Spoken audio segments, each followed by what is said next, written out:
নতুন শিক্ষাক্রম সব ক্ষেত্রে উপযোগী নয়। আগের শিক্ষাক্রমে ফিরে যাবার পরিকল্পনা থাকলেও শিক্ষার্থীদের বিপদে ফেলা হবে না, একথা বলেছেন শিক্ষা উপদেষ্টা ডক্টর ওয়াহিদ উদ্দিন মাহমুদ।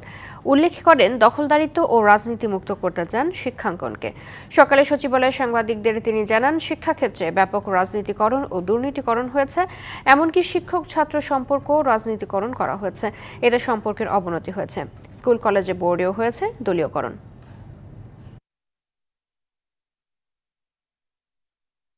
শিক্ষক ছাত্র সম্পর্ক এটাও রাজনীতিকরণ, দলীয়করণ। রাজনীতিকরণ সবসময় খারাপ না, কিন্তু যেই ধরনের রাজনীতিকরণ এবং যেই ধরনের প্রশাসনিক ব্যবস্থা তৈরি হয়েছে তাদের সম্পর্কের অবনতি হয়েছে। নতুন শিক্ষাক্রমকে আমরা কার্যকর করা সম্ভব বলে আমি দেখছি না। আমরা আগের যে শিক্ষাক্রম সেখানে ফিরে যাওয়ার চেষ্টা করব।